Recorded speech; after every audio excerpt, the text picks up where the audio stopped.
no cabe pensar hoy en un país con una economía aislada del resto del mundo. Los aspectos relacionados con la integración exterior de la economía son muy importantes para entender la economía de un país, y en este vídeo hemos agrupado todos estos temas exteriores por razones didácticas. Comprobaremos que mirar el lado exterior es una excelente forma de entender también el lado interior de una economía, pues la estructura del país se dibuja perfectamente con las huellas de los intercambios exteriores.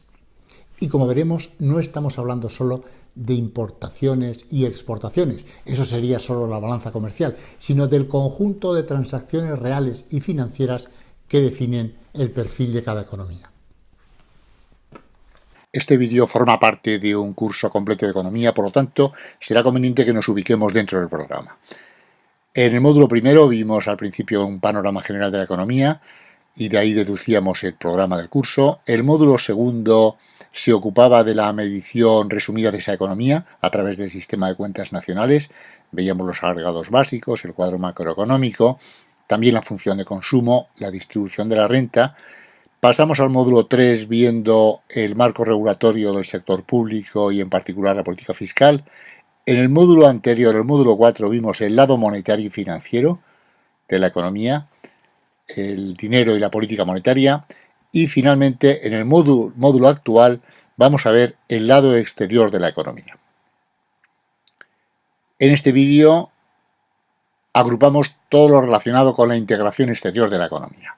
En primer lugar, vamos a hacer algunas consideraciones generales sobre el comercio internacional, las llamadas ventajas del comercio, es decir, la teoría pura que se llama así del comercio internacional, que parte de David Ricardo.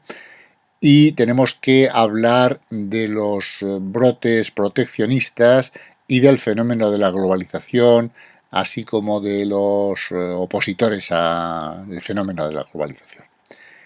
Realmente el núcleo básico de este tema será analizar un instrumento fundamental para analizar la economía, como es la balanza de pagos. Tenemos que estudiar su estructura y sobre todo salir de este vídeo aprendiendo a interpretar una balanza de pagos de cualquier país.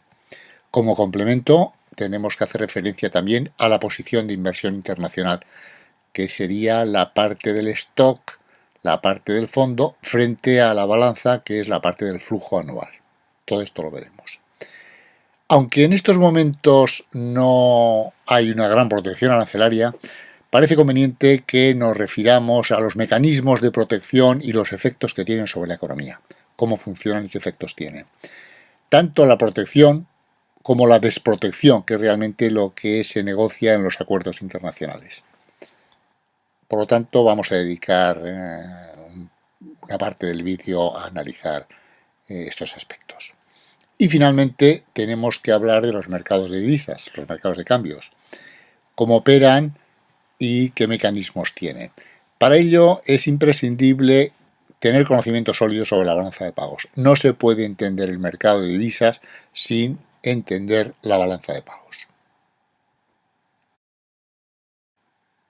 Sobre el comercio internacional tenemos que mencionar la teoría de la ventaja comparativa de David Ricardo, que ya formuló a principios del siglo XIX.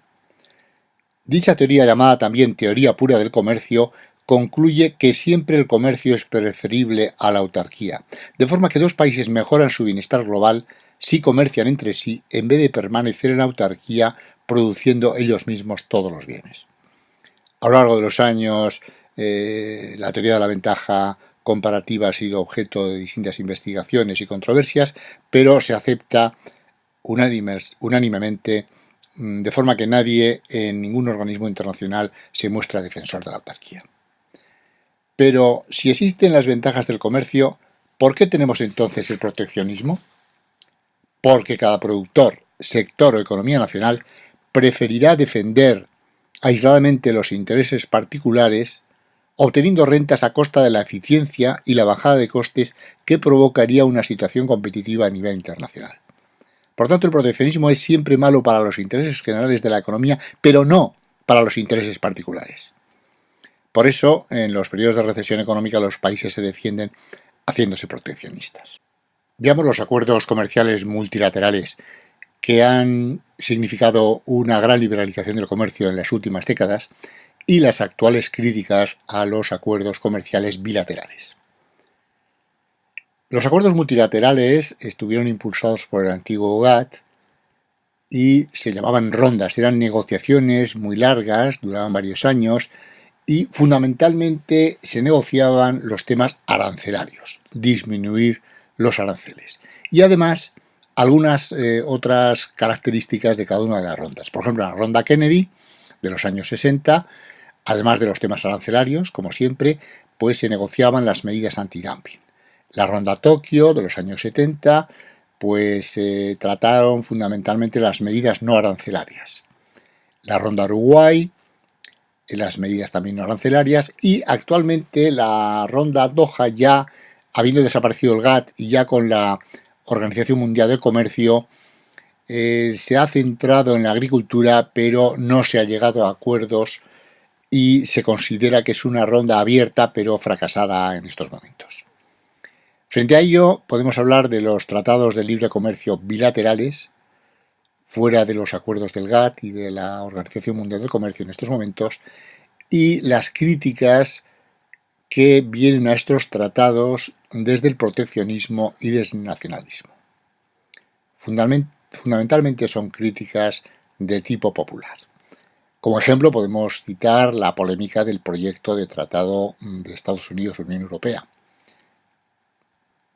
Sabemos que es un tratado con unas negociaciones muy largas, abiertas, que ha entrado en vía muerta y que ha tenido una enorme oposición popular. Sin embargo, tendríamos que tener en cuenta que las discusiones han girado en torno a barreras regulatorias como las siguientes. El temor al modelo europeo, según el cual un bien o servicio producido legalmente según la normativa de un país miembro puede ser vendido libremente en el resto de los países. Se suscitó, por ejemplo, el temor en el caso de los productos agrícolas modificados genéticamente. Otro aspecto es la apertura de los mercados públicos a las empresas. Son mercados complejos por sus distintas reglamentaciones nacionales, regionales, locales, y son mercados especialmente sensibles en casos como la defensa. Otro aspecto importante es la controversia sobre el ámbito jurisdiccional de control. ¿Es el ámbito ordinario de los países o uno de jurisdicción arbitral especial? Son meros ejemplos de discusiones técnicas frente a la gran polarización de la opinión pública que exhibe un gran desconocimiento de un tema tan complejo técnicamente. Al hablar del comercio internacional, tenemos que mencionar forzosamente el fenómeno de la globalización y sus críticas. La globalización se puede definir como un proceso dinámico de creciente integración mundial de los mercados de trabajo, bienes, servicios, tecnología y capitales. Hay que tener en cuenta de todas formas que no es un fenómeno nuevo, ya existió la primera globalización, que tuvo más intensidad incluso que la actual, y se desarrolló entre los años 1870 y la Primera Guerra Mundial. Desapareció con los nacionalismos y proteccionismos de la Primera y Segunda Guerra Mundial. Los factores que impulsaron este proceso han sido fundamentalmente dos. En primer lugar, el tecnológico, la tecnología, sobre todo la del transporte y de las comunicaciones, como conocemos todos bien, y luego la liberalización sin precedentes de los intercambios de bienes y servicios y de capitales debido a un intenso proceso de negociaciones comerciales multilaterales que acabamos de ver hace un momento en las últimas décadas, sobre todo las correspondientes a los organismos internacionales, a los que hay que sumar los acuerdos multilaterales y bilaterales entre países y grupos de países. ¿Cuál ha sido la intensidad del proceso? Pues se observa un gran aumento de la apertura comercial de las economías a través del ratio de giro total, que sería exportaciones más importaciones y todo ello dividido por el PIB. Hay un gran aumento, como todos conocemos, pero la globalización financiera es todavía mucho mayor que la comercial. En la primera globalización de hace 125 años, los países tenían incluso unos datos más elevados que los actuales de globalización financiera en porcentaje de su PIB.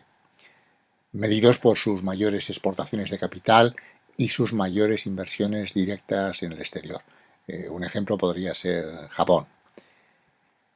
Sin embargo, hay que advertir que hay una falta de simetría en el proceso. Los mercados laborales no han quedado igualmente liberalizados como los de bienes y servicios o los de capitales.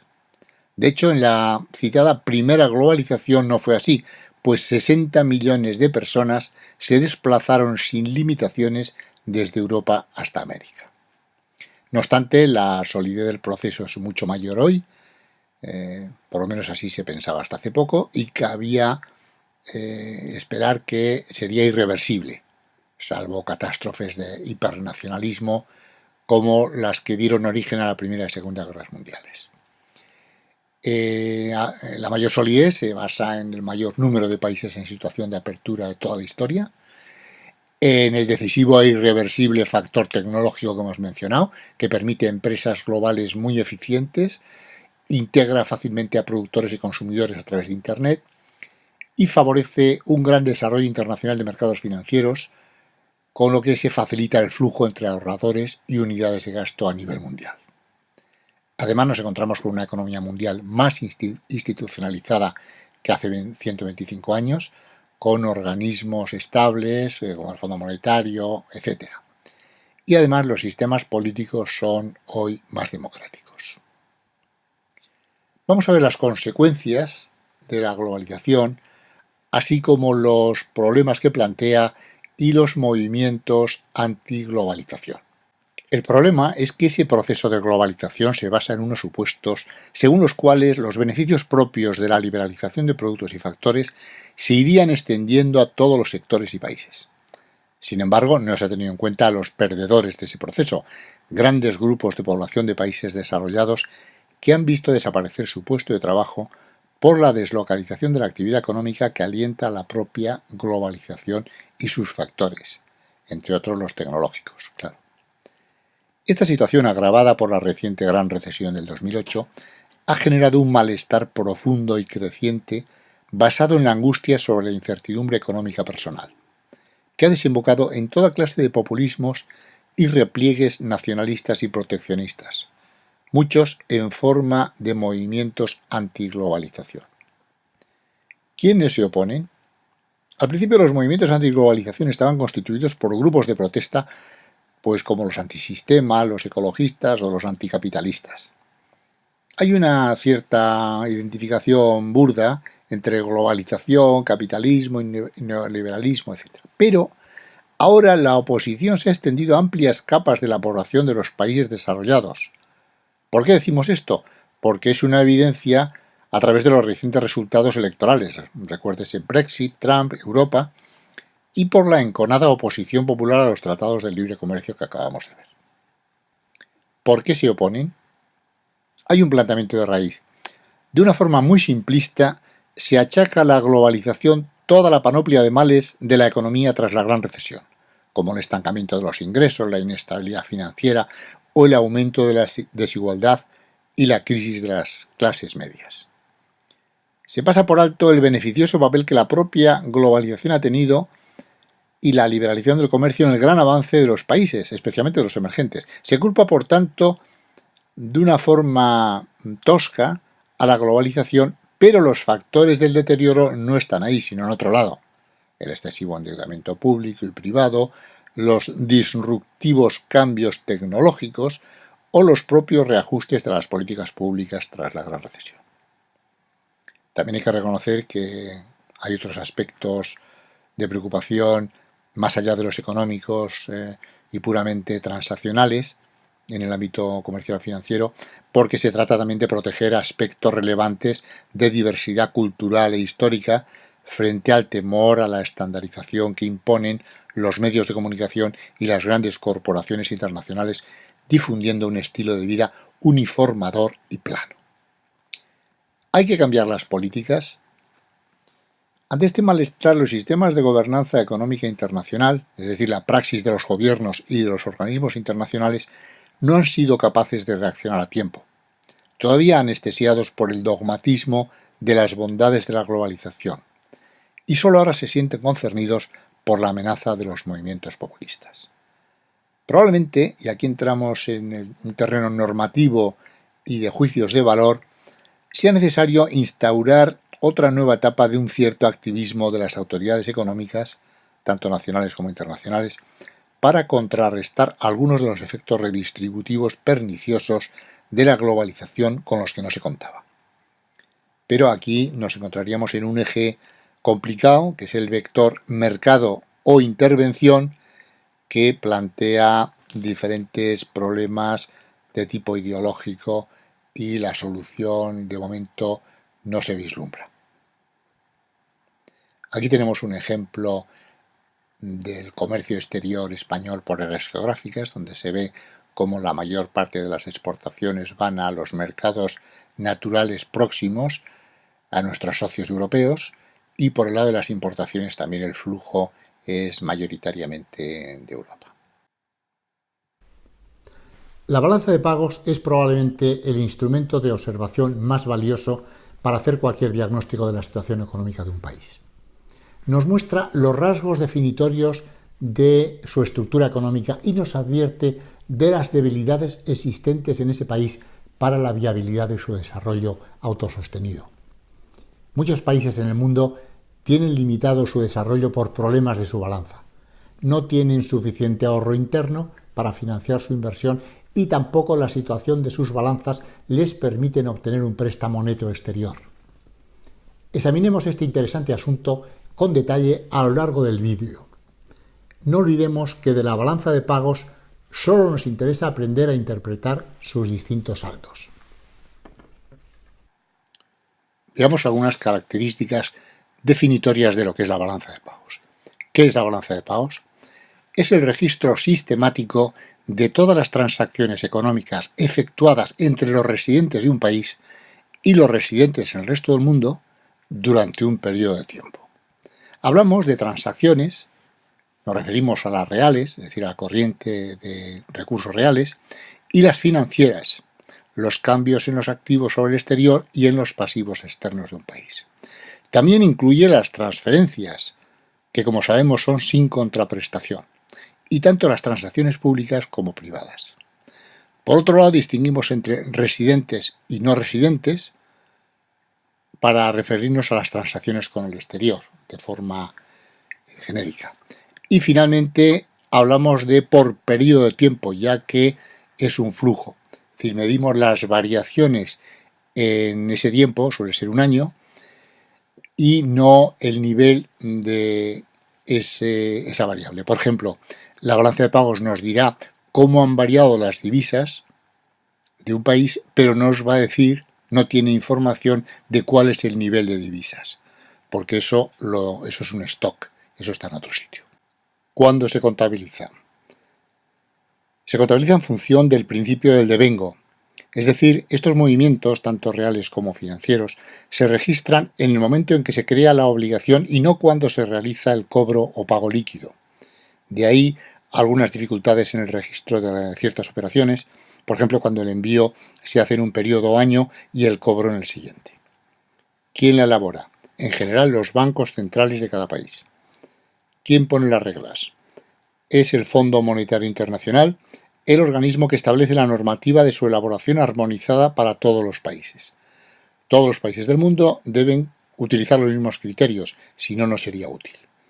En España, igual que en la eurozona, se utiliza desde el año 2014 el sexto manual del Fondo Monetario Internacional. ¿Cómo se elabora? Se utilizan los precios de mercado, aunque esto a veces pueda resultar difícil, por ejemplo, en ciertas donaciones de arte, etc. Se elabora utilizando el principio de partida doble, igual que en la contabilidad de una empresa. Por lo tanto, cada transacción se registra en la balanza de pagos mediante dos asientos, y la suma de los asientos de crédito es igual a la suma de los asientos de débito. Por lo tanto, en principio, la balanza de pagos siempre está en equilibrio.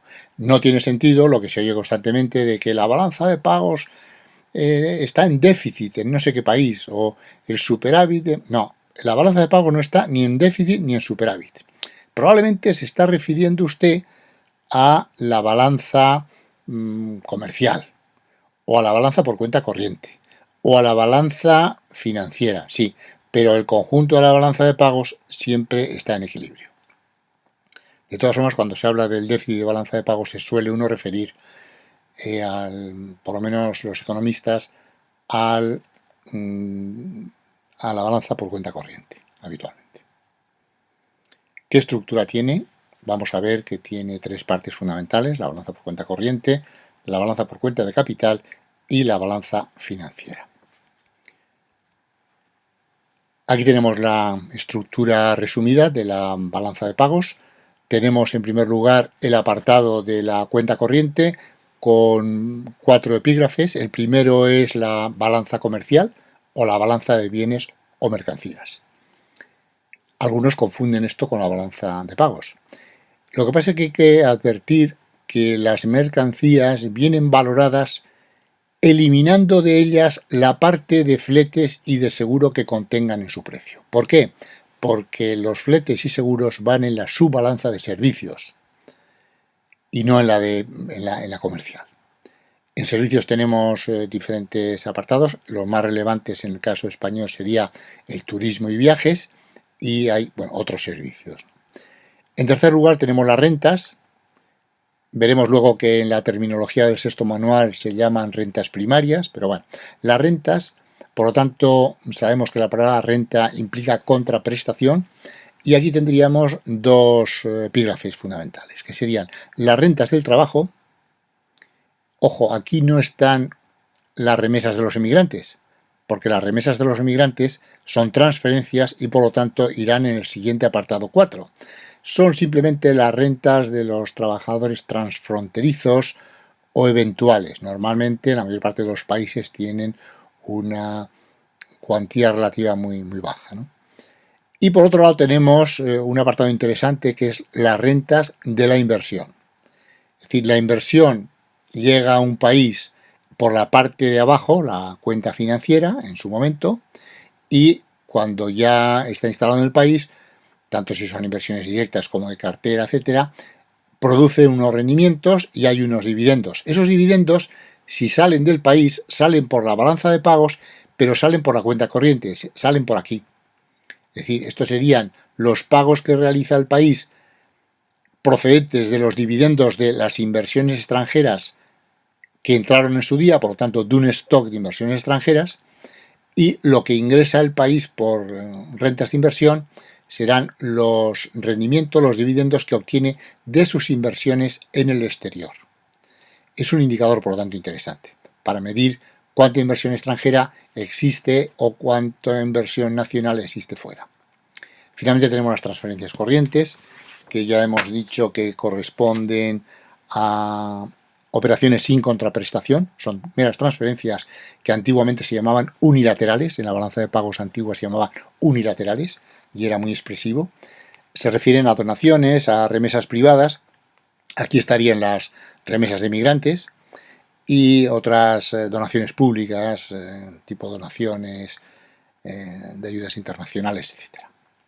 Tenemos finalmente en este apartado grueso que tenemos aquí descrito la cuenta de capital. La balanza por cuenta de capital incluiría las transferencias de capital que antes estaban en la balanza por cuenta corriente, por ejemplo los fondos europeos que llegan a los países europeos, y la adquisición y disposición de activos no producidos no financieros, inmateriales, intangibles, que no hayan sido producidos y que puedan utilizarse para la fabricación de bienes y servicios. Esto puede parecer un galimatías, pero aquí se refiere a las tierras, a los productos del subsuelo, patentes, marcas, derechos de autor, concesiones, arrendamientos u otros contratos transferibles, como también a las franquicias. Finalmente tenemos abajo la cuenta financiera y el inevitable apartado de errores y omisiones. Aquí tenemos, por lo tanto, un esquema resumido de la clasificación de la balanza de pagos y vamos a ver los cambios en la estructura con ocasión de la adopción del nuevo manual para su elaboración. Es muy sencillo y no nos interesa complicarnos en aspectos técnicos excesivamente interesados. únicamente nos interesa aprender a interpretar la balanza de pagos. El cambio fundamental es que la balanza de rentas pasa a llamarse balanza de renta primaria, todo lo demás sigue igual aproximadamente, y la balanza de transferencias ahora se llama la balanza de renta secundaria. Hay algunos cambios en la denominación de los activos y pasivos netos, pero lo importante es que se mantienen las estructuras de equilibrio de los balances y vamos a tener en cuenta cómo se interpreta la estructura de la balanza, cómo interpretamos los saldos. Es habitual sumar la balanza por cuenta corriente y la de capital, aunque el capital suele representar una cuantía muy pequeña. ¿Qué significa un saldo positivo o un saldo negativo de balanza por cuenta corriente más capital? El valor del saldo de la cuenta corriente equivale a la brecha de ahorro o inversión de la economía. Es decir, un saldo deficitario en cuenta corriente más capital significa que la economía está sufriendo un endeudamiento neto frente al resto del mundo. Es decir, está recibiendo un préstamo neto del resto del mundo. Por el contrario, un superávit significará un saldo positivo aquí o aquí, es lo mismo, significará que la economía está proporcionando un préstamo neto al resto del mundo. En definitiva, esa cuantía de préstamo o de endeudamiento será el equivalente exactamente a todo el saldo de la cuenta financiera. Esto es lo que tenemos que fijarnos. Una economía en déficit será viable si es capaz de recibir préstamos del resto del mundo. Pero si no, no tendrá continuidad y necesitará cambiar su política interna porque no podrá importar más de lo que exporta, no podrá tener una balanza de servicios deficitaria pagando más de lo que ingresa, lo mismo en rentas y lo mismo en transferencias. Por lo tanto, tendrá que modificar, para ser viable, modificar su política interna. Aquí tenemos un ejemplo reciente de la balanza de pagos de España, la última. Simplemente para que le echemos un vistazo. Hay que tener en cuenta que es algo muy de la estructura de cada país, una balanza de pagos. Por ejemplo, aquí vemos que el saldo de turismo y viajes en superávit compensa más que de sobra todo el déficit de la balanza comercial de bienes del 22, o sea, 34,9 frente a 22. Solamente el epígrafe de turismo financia todo el déficit de la balanza comercial. En este momento ha habido un saldo positivo de corriente más capital. No ha sido siempre así. Aquí lo tenemos claramente, como en la línea azul, aquí nos mide la capacidad o la necesidad de financiación, lo que decíamos de un préstamo neto al exterior o un préstamo neto del exterior. La cuenta corriente ha sido negativa en todo lo que va de siglo, excepto en los últimos años, que por primera vez hemos conseguido una cuenta corriente positiva. Este sería el desglose más detallado de esa cuenta corriente, pero lo dejamos en la modalidad de pausa y play para mirarlo. Un aspecto importante es ver de dónde salen las reservas, porque es muy ilustrativo. Hay una gran confusión sobre esto de las reservas y de qué dependen las reservas y cómo aumentan las reservas. Bueno, las reservas es simplemente el funcionamiento de la propia balanza de pagos, que a su vez es el funcionamiento de la economía. Vamos a poner un ejemplo muy elemental, muy sencillo, para que entendamos cómo funcionan los niveles de reservas de un país. Supongamos que las empresas residentes de este país exportan durante un año automóviles por 200 millones de dólares. Vamos a imaginar, para que sea más sencillo, que es al contado. ¿Cómo se anotaría? Pues sencillamente la exportación de mercancías, en este caso de coches, iría como ingreso en la balanza por cuenta corriente de mercancías y al mismo tiempo habría que anotar una variación de activos en las reservas, con lo cual hay un contrasiento que es exactamente de 200. Esto haría que aumentaran las reservas del país automáticamente.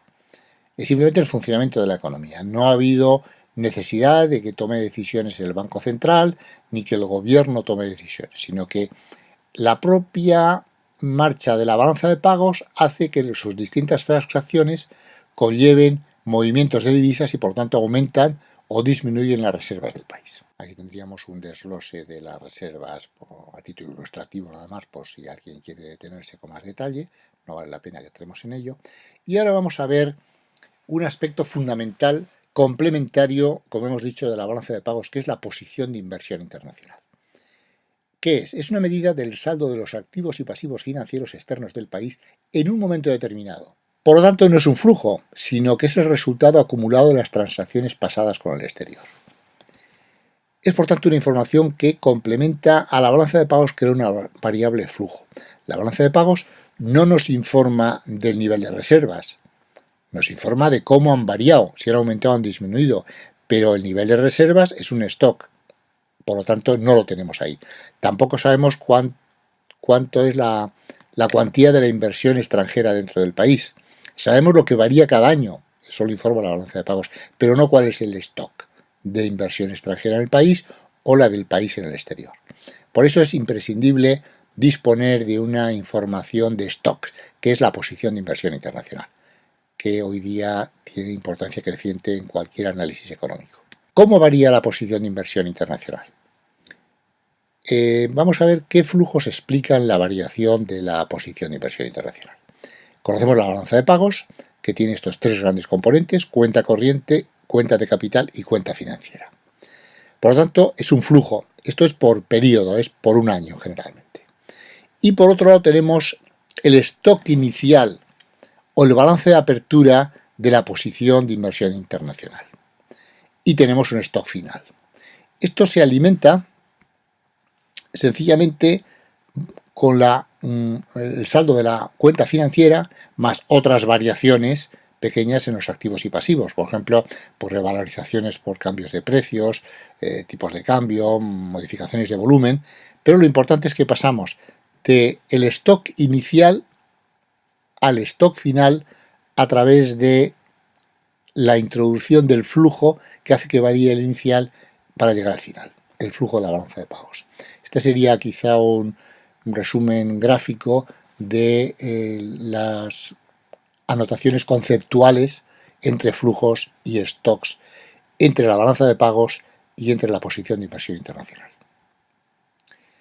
Desde el punto de vista numérico, tenemos aquí una estadística, da lo mismo el dato en sí, sino el manejo de la estadística que tenemos por parte del Banco de España todos los trimestres. Aquí tendríamos la posición de inversión internacional neta, activos menos pasivos. Vemos que, bueno, aproximadamente es el equivalente al Producto Interior Bruto de España, aproximadamente. Y, bueno, pues tenemos cómo se descompone, ¿no? En inversión directa, inversión de cartera y otra inversión. Y luego tenemos las reservas también. En fin, es un dato que nos permite analizar la situación de la economía. La protección arancelaria ha dejado de tener importancia tras tantos años de desmantelamiento arancelario. Los aranceles son ahora muy bajos e incluso inexistentes en los casos de unión aduanera, como es el caso de los países de la Unión Europea. Aún así, quedan pendientes barreras arancelarias selectivas muy relevantes para ciertos países y sectores. Nos parece interesante, de todas formas, explicar los mecanismos de una reducción arancelaria para poder entender mejor los efectos económicos del arancel. En nuestro caso, para mayor sencillez didáctica, ponemos el ejemplo de una subida de un arancel, pero los efectos son idénticos, aunque de sentido contrario, en el caso de una bajada arancelaria, que es lo que normalmente se negocia en los tratados de comercio. Veamos el caso del funcionamiento de la protección arancelaria. Tenemos inicialmente un mercado donde hay una mercancía que le vamos a llamar un bien importable, quiere decir que se produce internamente y que también se puede importar. Tenemos, por lo tanto, en este mercado, en un momento inicial, una curva de oferta interior, que está representada por la curva roja de oferta nacional, y por otra parte, una demanda interior representada por la línea verde, que vemos que es superior a la oferta interior disponible. Por lo tanto, tenemos otra curva de oferta de las importaciones. Esto quiere decir que al precio S, que es el precio internacional de esta mercancía, se pueden importar cualquier cantidad de productos. Pero vamos a añadir unos supuestos muy básicos para hacer sencillo el razonamiento. No vamos a considerar los costes de transporte ni los seguros, para hacerlo más sencillo. Partimos de un análisis estático dentro del equilibrio parcial. Tenemos que tener en cuenta que la producción interior es perfectamente competitiva, es decir, no se trata de un monopolio ni de unos oligopolios, sino que estamos en una situación de competencia casi perfecta. Y por otro lado, tenemos el supuesto de país pequeño. ¿Qué significa el supuesto de país pequeño? Significa que la elasticidad de la oferta extranjera es infinita, es decir, a este precio, al precio S, se puede importar cualquier cantidad que se quiera, pero no se puede importar a un precio superior porque el precio internacional es este, ni a un precio inferior. Eso significa que el país sea pequeño no es que tenga un tamaño pequeño, sino que el país tiene una importancia pequeña como comprador mundial y por tanto no afecta al precio internacional de la mercancía. Por ejemplo, el caso español. España es una economía grande, pero sin embargo, en la compra de muchos productos se le aplica el supuesto de país pequeño. Quiere decir que no tiene la suficiente importancia o tamaño para afectar al precio. Por ejemplo, España, como comprador mundial de crudo, pues se le aplica el supuesto de país pequeño. No tiene la suficiente importancia como para afectar al precio del crudo internacional si compra un poco más o si compra un poco menos. Bien, por lo tanto, desde el momento en el que hay posibilidad de importaciones, nos encontramos en una situación de equilibrio donde la producción nacional será, por lo tanto, la producción A, la demanda será la demanda B, toda esta cantidad. Es decir, se abastece el mercado con una parte de producción interior y otra parte con importaciones. Vamos a aplicar ahora un arancel. Vamos a imaginar que las autoridades económicas ponen un arancel. El arancel sería ST. Bueno, puede ser un arancel específico, por ejemplo, $2 por kilo, pero lo normal, la inmensa mayoría de los aranceles son ad valorem. Es decir, será, pues no sé, un 20%, un 5% del valor del precio de la mercancía. Esto es así porque el arancel específico pierde vigencia enseguida. A medida que oscilan los precios internacionales, la protección se hace mayor o menor. En cambio, si es ad valorem, siempre protege un 2% o siempre un 20%. Bueno, una vez que ponemos el arancel, se dan modificaciones. Las modificaciones consisten en que ahora el precio del mercado será el precio T, porque hay que incorporar el arancel. Con lo cual, los productores nacionales se encuentran con la situación de intersección en el punto J, es decir, aumentan su producción desde A hasta A'. Por otro lado, los demandantes nacionales que estaban consumiendo la cantidad B, naturalmente pasamos al punto V, que es el precio T, con lo cual reducen su cantidad demandada. Por otro lado, el arancel, que antes no existía, pues ahora tiene un efecto de ingreso, de tal forma que aumentan los ingresos para el Tesoro en la cantidad del área rayada. ¿Qué ha ocurrido, por lo tanto, en este caso por el hecho de que se ha modificado el arancel? En este caso ha subido o se ha impuesto, pero podríamos razonar exactamente lo mismo si lo quitamos. Pues que ha habido varios efectos superpuestos. En primer lugar, ha habido un efecto producción o protección. Es decir, el output interior ha crecido desde el punto A hasta el A', sería la flecha roja. El valor de la producción protegida estimado al precio de las importaciones es todo esto, y si lo hacemos valorado a los precios interiores determinados por el arancel sería todo esto, el AN, toda esta cantidad. Bueno, se puede cuantificar. Hay otro efecto que es el efecto consumo, y es que se reduce en el sentido de la flecha desde B hasta B'. Hay un tercer efecto que es el efecto de importación o el efecto de la balanza de pagos. Todo esto que era la importación anterior, que iba desde el punto A hasta el B, ahora al poner el arancel se reduce en la cuantía de los dos efectos anteriores, en la cuantía de la dirección de las flechas, por el efecto producción y por el efecto consumo. Se reducen las importaciones. Hay, en cuarto lugar, un efecto de ingreso arancelario, como hemos visto. Aumenta el ingreso arancelario en el área rayada. El Tesoro percibe todos estos aranceles que antes no recibía. Y finalmente hay un efecto importante y es un efecto redistribución de la renta. Es decir, los productores interiores han aumentado sus ingresos a costa de los consumidores. como hemos visto. Es decir, han aumentado su producción y los consumidores han visto reducir su producción y además reducir su consumo y además a un precio más elevado. Por lo tanto, son efectos importantes que tenemos que tener en cuenta. Lo normal, en el caso de la negociación arancelaria, no es subir un arancel, evidentemente, sino desmantelarlo. Pero es importante que sepamos los efectos tanto de una protección arancelaria como en general de cualquier protección de tipo regulatorio, etcétera, los efectos que tienen sobre el mercado y sobre los distintos perceptores de rentas. En este caso hay efecto de redistribución bien claro entre productores, entre consumidores y entre el tesoro público. Dejamos aquí para repaso la modalidad de pausa y play y los efectos que hemos analizado también los dejamos en pausa y play por si se quieren repasar con más calma. ¿Cómo se determina el tipo de cambio de una moneda frente al resto de divisas? ¿Qué es el tipo de cambio?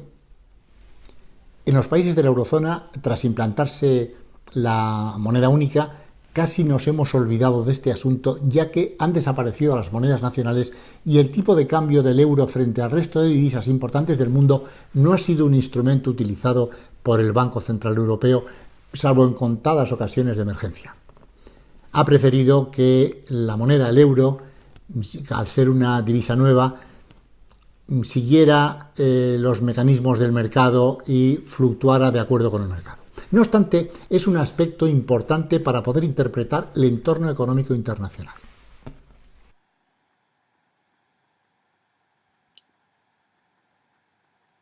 Como cada país tiene su propia moneda nacional, nos encontramos con que las relaciones económicas entre países suponen también operaciones entre monedas diferentes. Estas monedas, que son las divisas, se intercambian en un mercado, que es el mercado de cambios, que tiene unas características especiales, y es que tiene una gran perfección, en el sentido de competencia perfecta, y tiene una gran transparencia. La transparencia hace referencia a la información.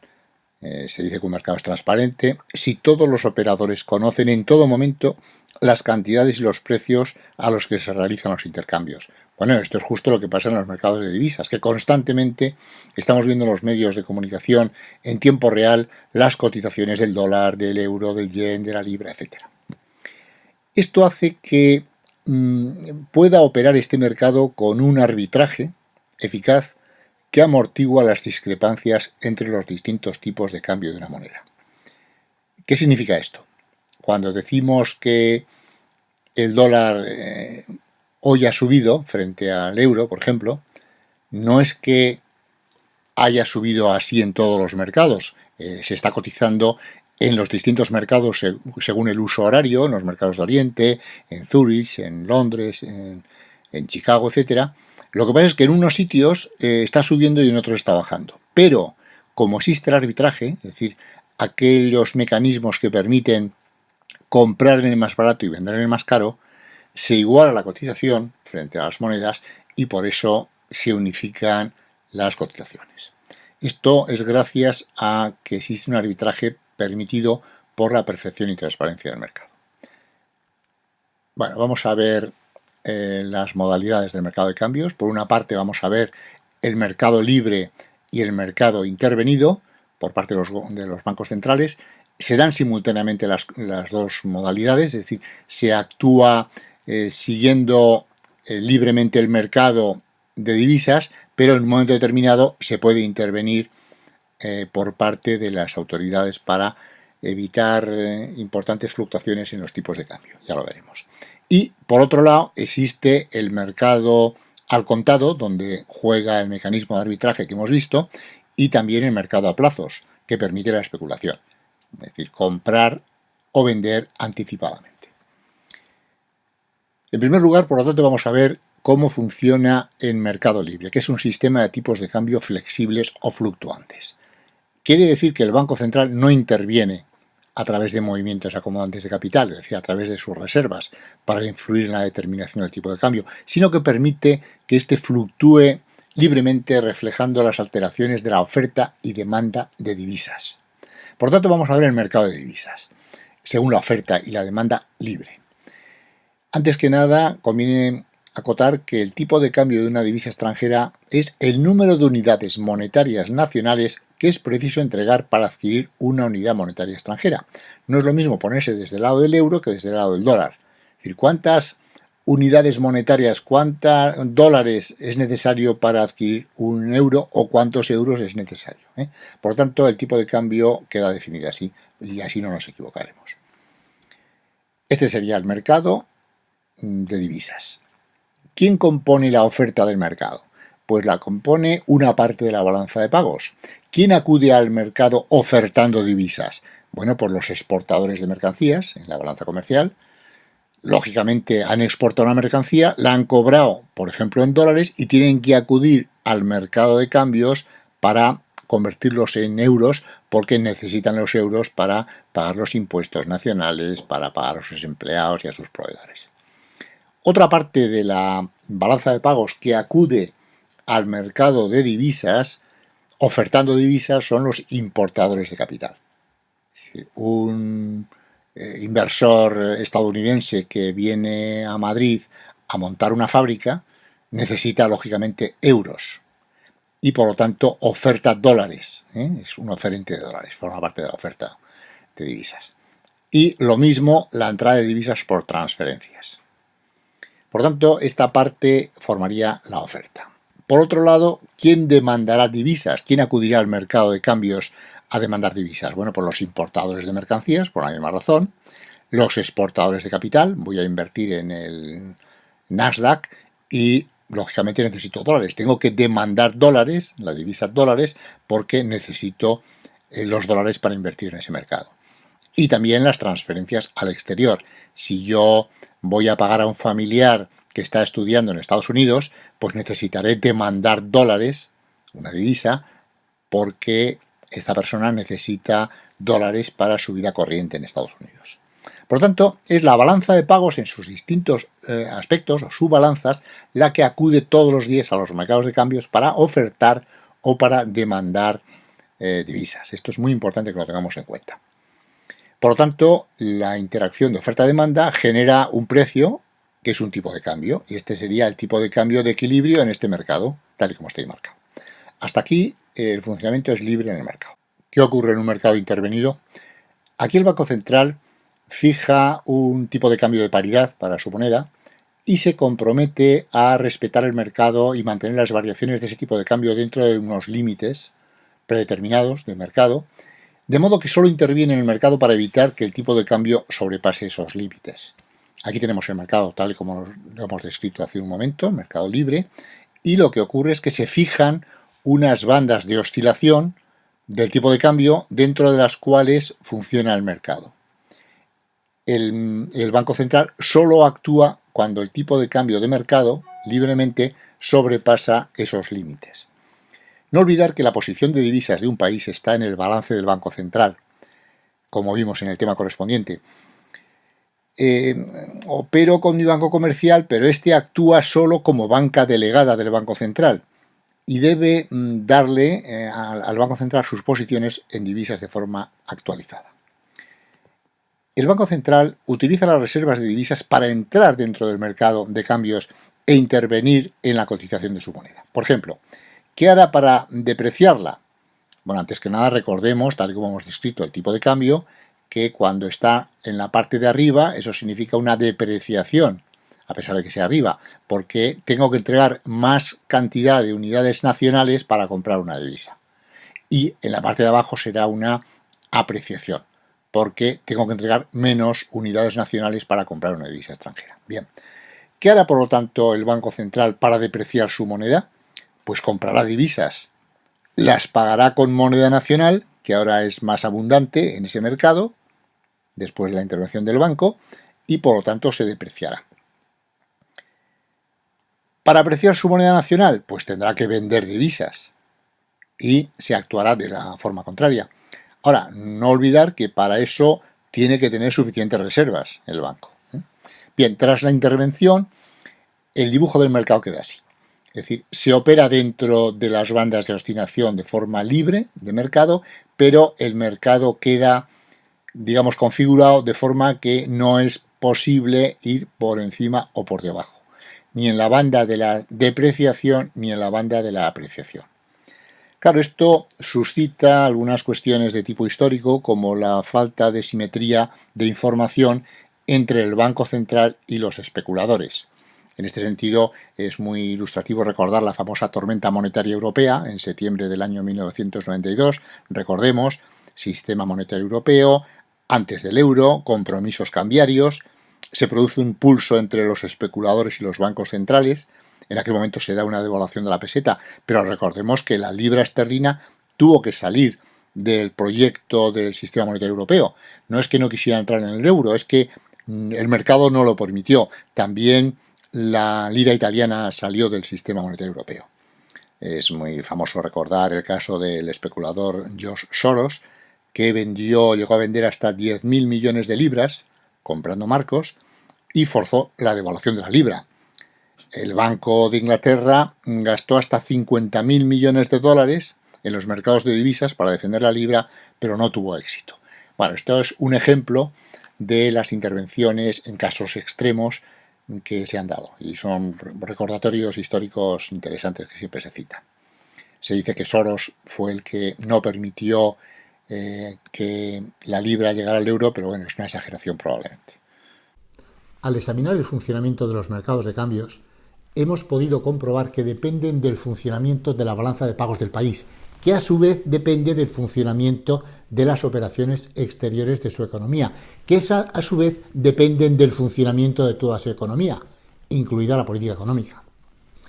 Un buen ejemplo de la interdependencia de las variables económicas que tenemos que aprender a relacionar. Adicionalmente, también los mercados de cambios dependerán de las eventuales actuaciones puntuales que realicen los bancos centrales en defensa de sus intereses monetarios, pero eso sí, entrando para ello en las reglas del mercado, es decir, los bancos centrales comprando y vendiendo divisas como forma de intervenir en la contraparte, es decir, su moneda nacional. Hagamos una recapitulación de los temas tratados en este vídeo. Hemos visto el comercio internacional y hemos explorado el asunto de la globalización, sus beneficios asociados a las llamadas ventajas del comercio, pero también los fundamentos de los movimientos antiglobalización. La protección no arancelaria, sobre todo regulatoria, pues los aranceles ya son muy bajos tras largas décadas de negociaciones multilaterales en el seno del GATT al principio y luego de la OMC, así como los repliegues proteccionistas y nacionalistas actuales contra los acuerdos comerciales de libre comercio. La balanza de pagos y su interpretación como instrumento que consideramos esencial para entender cualquier economía, así como su complemento posición de inversión internacional, que nos informa no del flujo anual, sino de los niveles alcanzados en cada epígrafe de la cuenta financiera de la balanza de pagos. La protección arancelaria, aunque ya hemos dicho que el arancel no sea un tema de actualidad, pero nos ha permitido conocer mejor los efectos de una protección o desprotección en general. Finalmente, hemos conocido los mecanismos básicos de funcionamiento de los tipos de cambio, vinculados al propio funcionamiento de la balanza de pagos y eventualmente a las intervenciones de los bancos centrales cuando intervienen dentro de los mercados de cambios.